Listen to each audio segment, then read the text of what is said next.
Siguiendo con el análisis de circuitos eléctricos, pasaremos ahora a analizar el tema de elementos de un circuito y tipos de circuitos. De manera general, aquí tenemos explicado el concepto. Los modelos teóricos nos sirven para hacer una analogía o comparación de los fenómenos naturales que nos rodean por medio de símbolos o sistemas de dichos fenómenos, con la finalidad de comprenderlos y dar una explicación de su comportamiento por medio de sus postulados y o leyes. Entonces, el análisis pues de cualquier ingeniería o modelado en cualquier ingeniería, pues obviamente se basa ampliamente en los conceptos matemáticos, y es por eso pues que nos recomiendan que nos hagamos amigos de la matemática y pues no lo veamos como una carga adicional, como un enemigo que hay que vencer, sino hay que aliarnos con la matemática para poder comprender todos estos modelos matemáticos. ¿Okay?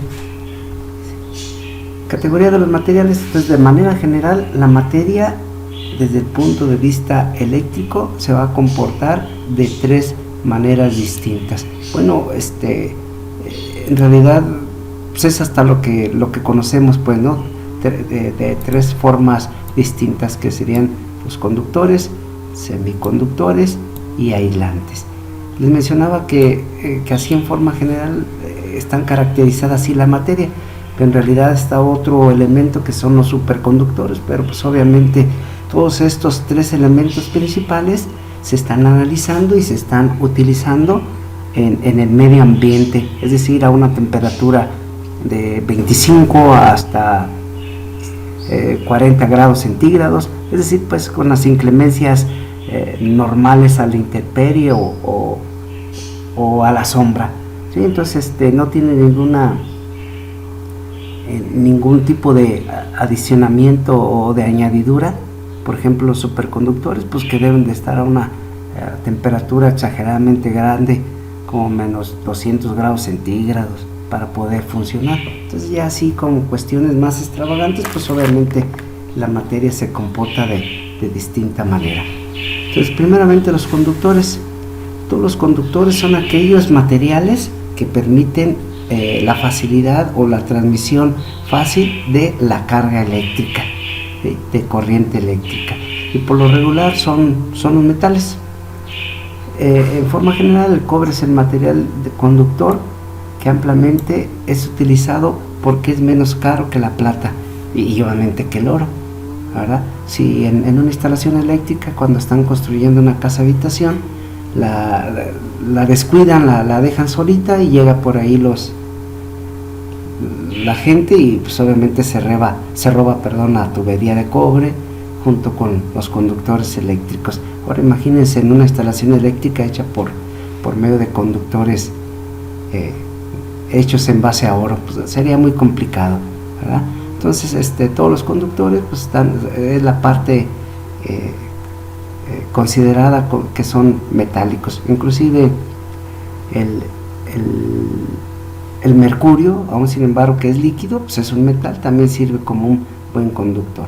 En cambio, los aislantes, tenemos los aislantes que en su mayoría son los elementos que no permiten el paso de la corriente, es decir, están protegiendo o no dejan, pues en forma general no dejan pasar para nada el flujo de electrones, y por lo regular están constituidos por materiales hechos en base de madera, de plástico, cerámicas.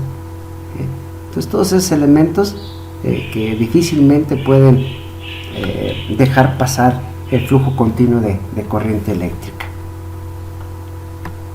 Por lo tanto, tenemos estos dos elementos principales, y obviamente la carrera de electrónica, que se dedica únicamente a estudiar o analizar los semiconductores. Y los semiconductores son materiales especiales que en cierta manera se convierten o están actuando como conductores y como aislantes. Y lo curioso, a un conductor no lo puedo yo convertir como un aislante, y viceversa, un aislante no lo puedo convertir como un conductor. Bueno, en condiciones normales, pues obviamente un aislante ya a alta temperatura se puede convertir en un conductor, y viceversa, un conductor cuando está en condiciones anormales se puede convertir en un aislante.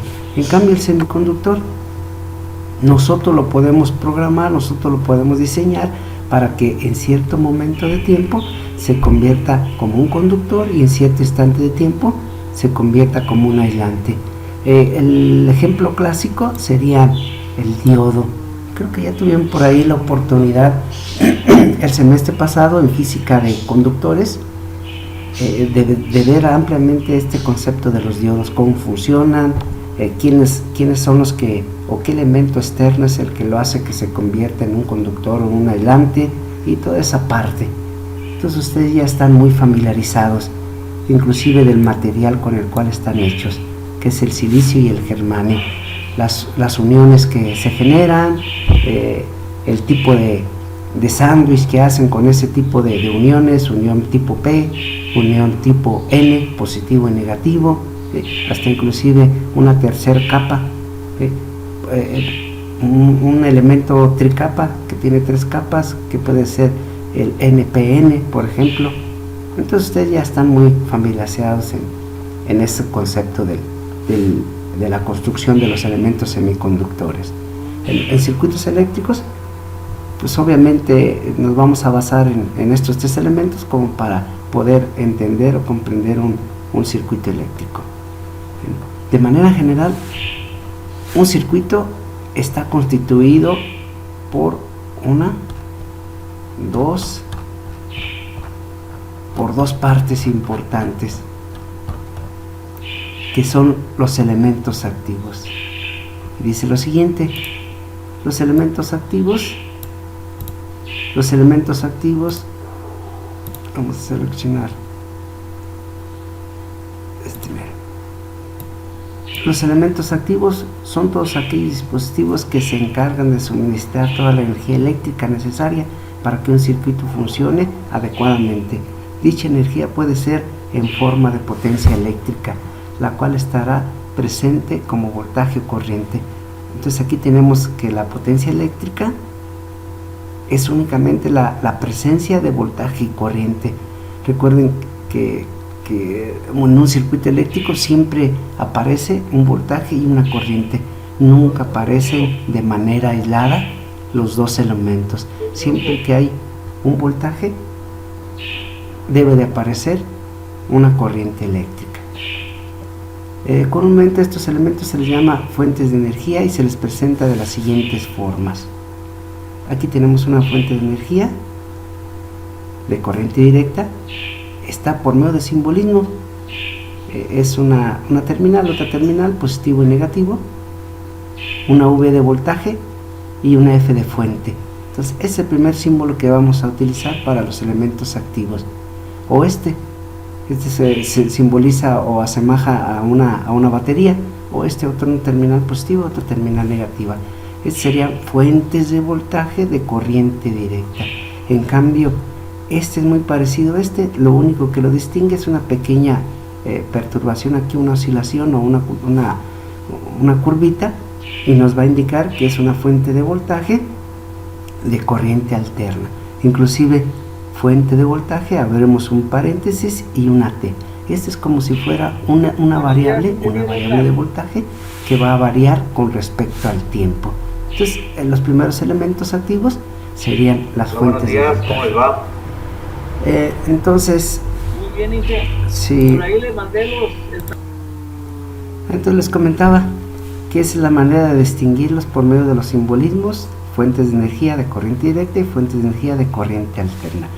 Estos los podemos encontrar en una batería, en una pila, ¿sí?, en un generador eléctrico o en un alternador. Obviamente el alternador, pues se llama alternador, está generando energía eléctrica de este tipo, pero por medio de los elementos electrónicos convierte esta alterna en corriente directa. Son los alternadores que sirven como carga de la batería en un vehículo, y obviamente nos permite arrancar nuestro vehículo en las mañanas. En cambio, el otro elemento, esto es muy difícil de conseguir físicamente. Estos por lo regular en la realidad casi no se ocupan, bueno, en la vida común y corriente de un ser humano cotidiano, pero ya a nivel industrial sí se puede conseguir. Inclusive hay hornos que funden grandes cantidades de acero y obviamente lo funden a través de no inyección de corriente eléctrica, perdón, de voltaje eléctrico, sino por medio de corriente eléctrica. Hay unos purificadores de agua que tienen la unión, pasa una tubería a través de dos terminales y obviamente este elemento es un flujo de una terminal, de un borne a otro borne, que genera un arco eléctrico por medio de alta corriente. Entonces sí existen, pues, pero difícilmente o de manera cotidiana pues no podemos hacer prácticas con ellas, ¿verdad? No son muy comunes en un laboratorio de electrónica, pero sí en una industria sí podemos encontrar una fuente de corriente de directa y una fuente de corriente de alterna. Entonces son los primeros elementos activos que podemos nosotros observar. Debemos de indicar pues por medio de las dos terminales. Elementos pasivos, obviamente aunado a esta fuente de energía, está suministrando energía eléctrica en forma de voltaje y corriente, por lo tanto debemos de contener un elemento o varios elementos que sean capaces de consumir esa potencia eléctrica. Y el primer elemento es un elemento resistivo. Una resistencia eléctrica puede ser una cerámica, puede ser un alambre, ¿sí? No un alambre enrollado, hay otro tipo de metal que interactúa con los campos magnéticos, pero eso más adelante sería interpretado por una bobina. Bueno, aquí está interpretado por esta bobina. Entonces es un alambre enrollado, aproximadamente unos 20 metros enrollados, de un calibre muy pequeño, de conductor eléctrico, pero esta capacidad de este material tiene la capacidad de interactuar con los campos magnéticos. En cambio este no. Una plancha contiene un elemento resistivo, un tostador eléctrico de pan sería este, una secadora de pelo también contendría esta parte, un cautín también es puramente resistivo, una bombilla alias el foco normal contiene esta representación, este simbolismo. Entonces lo que interpreta esta resistencia óhmica. Contiene dos terminales, aquí tenemos dos extremos, dos terminales. Indicamos, obviamente aquí tenemos la inyección de una corriente, pero ¿quién inyecta la corriente? Pues una fuente de voltaje que hace circular esa corriente a través del elemento y automáticamente reacciona el elemento produciendo un voltaje o caída de tensión en sus terminales. Entonces, así a grandes rasgos sería la descripción de este pequeño dibujo. Miren, entonces es lo que debemos de aprender en el circuito eléctrico, sacar una interpretación geométrica y determinarlo verbalmente, ¿verdad? Y comprender pues qué es lo que está pasando o qué fenómeno están afectando para que dé como resultado otro fenómeno. Por lo regular estos elementos transforman el voltaje y la corriente, los elementos resistivos lo transforman en calor o en energía lumínica. Bueno, depende, ¿verdad? Pero su ejemplización o su fenómeno rápido es la transformación de estos dos parámetros, voltaje y corriente, en calor. Las unidades de la resistencia es ohms. Aquí tenemos los parámetros y hay un modelo matemático que lo caracteriza. La resistencia es inversamente proporcional al voltaje entre la corriente, ¿sí? Entonces tenemos esta igualdad, voltaje entre corriente es igual a resistencia. Recuerden que esta es en corriente alterna y esta es en corriente directa. La indicación, aquí tenemos corriente alterna, aquí tenemos voltaje alterno y obviamente tenemos la interpretación de la misma resistencia independientemente si es en alterna o directa. Esa proporción de linealidad que se le menciona a un resistor, al variar la corriente automáticamente varía el voltaje. Es decir, esta relación, si aplicamos la tangente es igual al cateto opuesto, es el eje vertical, voltaje entre cateto adyacente, que es la corriente, es una constante proporcional, que sería R. Obviamente esta es una simbología geométrica en donde experimentaron con distintos materiales. Agarraron un pedazo de concreto, un pedazo de metal, un pedazo de cobre, un pedazo de chicle, etcétera, etcétera, distintos materiales, y observaron que todos tenían la misma interpretación geométrica, pero obviamente distinta pendiente, ¿verdad? Entonces esa proporcionalidad se le llamó como resistencia. Bueno, entonces todo este material ahí ustedes ya lo tienen disponible, por si no doy lectura a todo, pues tengan ustedes todo el tiempo suficiente y las ganas pues para darse un tiempecito y lo lean, para no entretenernos tanto aquí en la explicación. Bueno, tenemos el otro elemento que es una bobina. Matemáticamente el comportamiento de la bobina es el siguiente.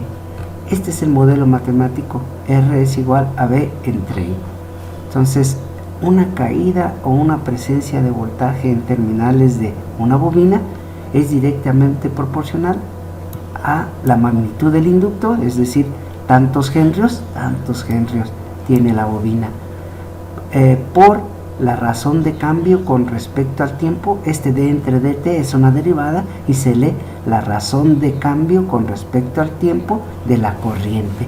Es decir, el elemento este es capaz de almacenar, esta bobina es capaz de almacenar corriente.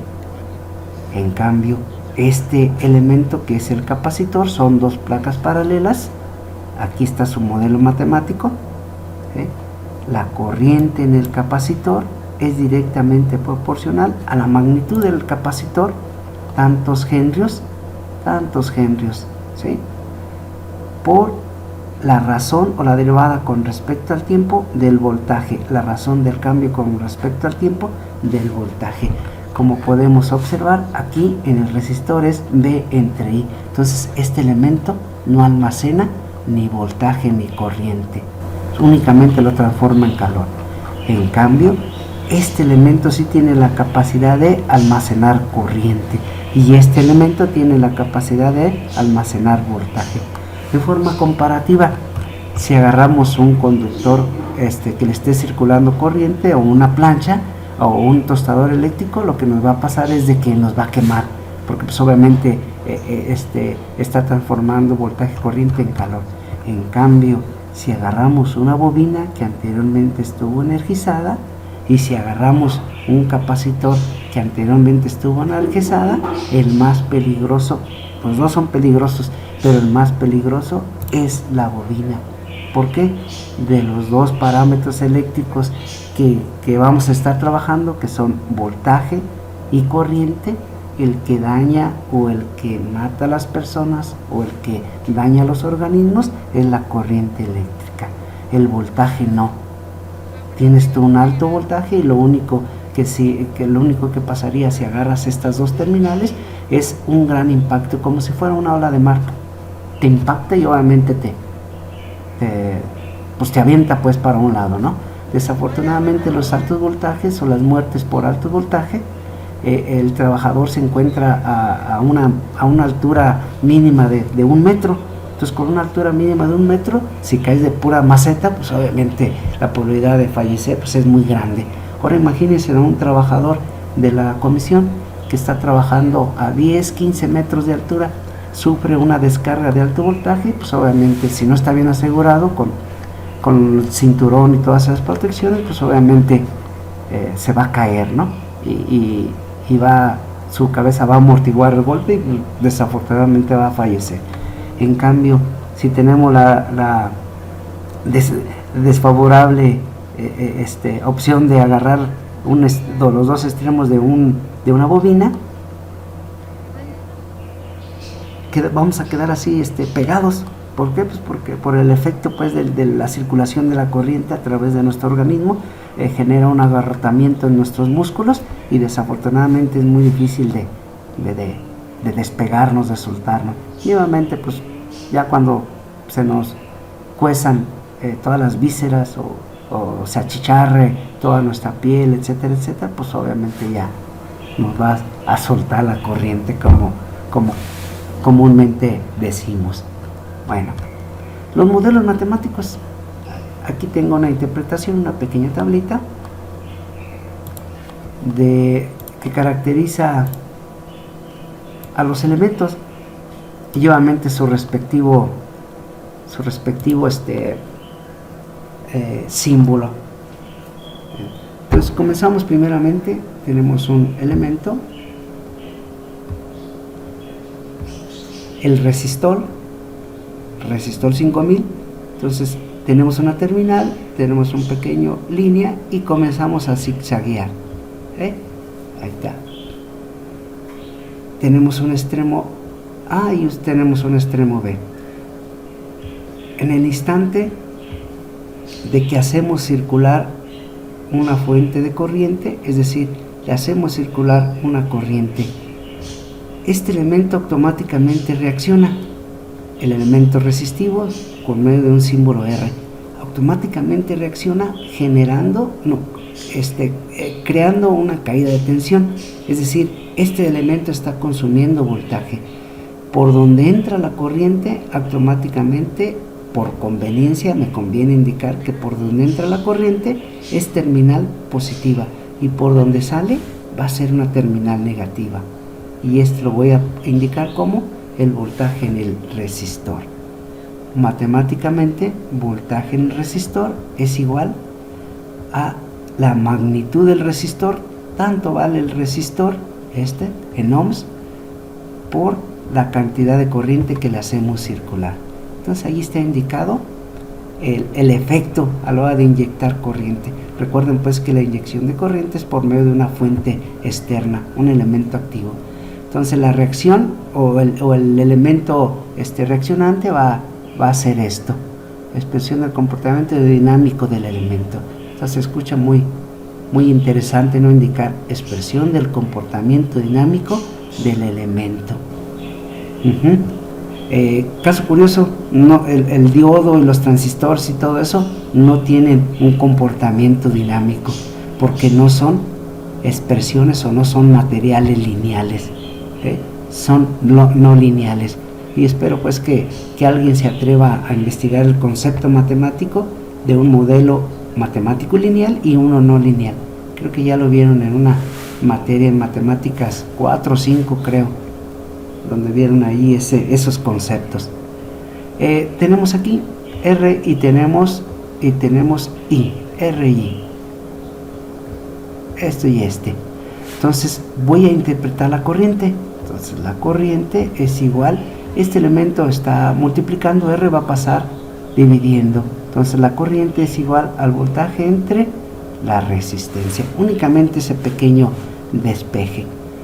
Si quiero observarlo en el dominio del tiempo, voltaje en R en T es igual a R, recuerden que R es una magnitud, por I de T.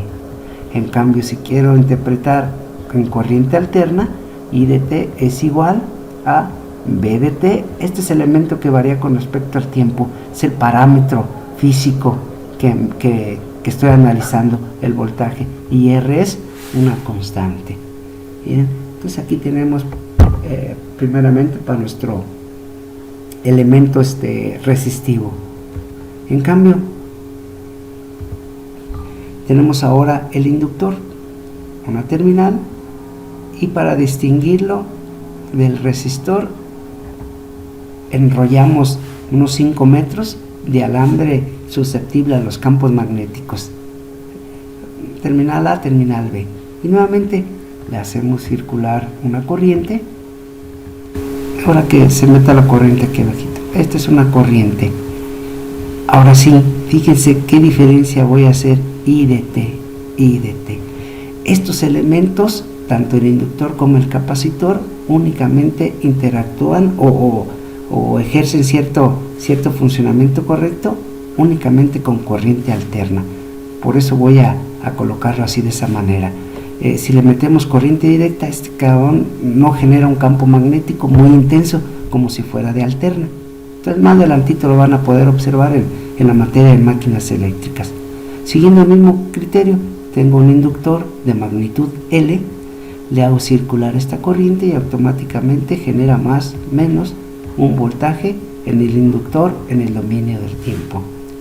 Y de igual manera, voltaje en el inductor en el dominio del tiempo va a ser igual, esa formulita ya la teníamos indicada, es directamente proporcional a la magnitud del inductor por la razón con respecto al tiempo de la cantidad de corriente que está almacenando.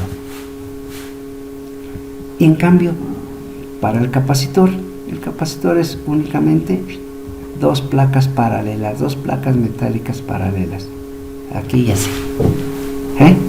Y nuevamente ya no le voy a aplicar una corriente, sino el efecto que le voy a aplicar va a ser un voltaje más o menos el voltaje en el capacitor en el dominio del tiempo.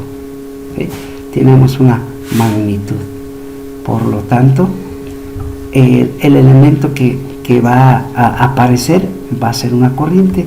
La corriente en el capacitor en el dominio del tiempo es igual al capacitor por la razón con respecto al tiempo del voltaje almacenado. Este está almacenando corriente, este está almacenando voltaje. Y estos ya se me olvidaron. ¿Cómo lo voy a poder determinar? A ver, déjenme ver si me acuerdo. Ocupo encontrar corriente, pues aquí únicamente de estos dos elementos, pues despejo. Y tengo estos elementos, pero incluye una derivada, pues también la despejo, ¿no? Pues es la cualidad de los operadores matemáticos derivativos, que son de variables separables. Es decir, contengo el voltaje en el inductor en el dominio del tiempo igual al inductor por la derivada con respecto al tiempo de I de t. Voy a despejar. Este elemento está multiplicando, pasa dividiendo 1 entre L, B de L, dt igual a dt, a di de t entre dt. Vamos a escribirlo bien. Listo. I de t. Este elemento dt está dividiendo, pasa para el otro lado multiplicando, es decir, 1 entre L de B de t diferencial del tiempo es igual a diferencial de I de t. Fíjese, inicialmente es un operador derivativo. Este es un operador derivativo. Ya cuando lo despejé se convierten en diferenciales. Y obviamente para despejar una variable ocupo despejar la variable I en diferenciales. ¿Qué operador matemático trabaja con diferenciales? Sí, efectivamente, las integrales, es decir, la diferencial de I de t es igual a 1 en L de B de t diferencial de t. Quiero encontrar la variable independiente I, integro integro esta parte. Ahí está. Diferencial de tiempo es diferencial de I de t. Este cabrón con este cabrón se elimina. Ah, no, pues evalúalo. La integral de diferencial del tiempo es igual al tiempo. La integral de diferencial de x es igual a x. Pues le aplico esa integral diferencial de I de t, pues es I de t igual a 1 entre L de la integral de B diferencial de tiempo. Y este es la corriente en el inductor. Es decir, ya despejado, corriente en el inductor es igual a I de t igual a 1 en L de la integral del voltaje del inductor diferencial del tiempo.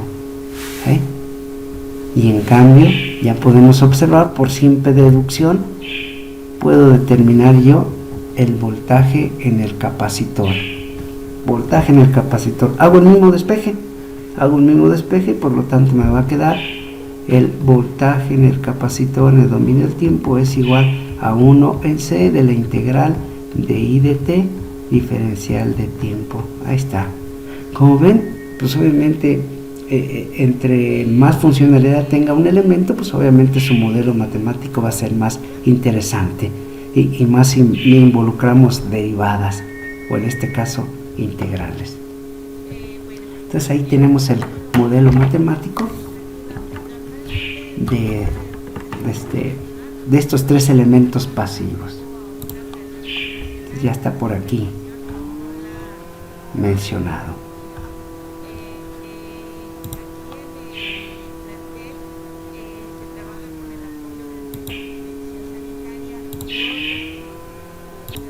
Bueno, con un video de aproximadamente una media hora es más que suficiente para comprender estos temas. El siguiente video pues va a estar caracterizando a la ley de Ohm. Bueno, nos vemos en el próximo video.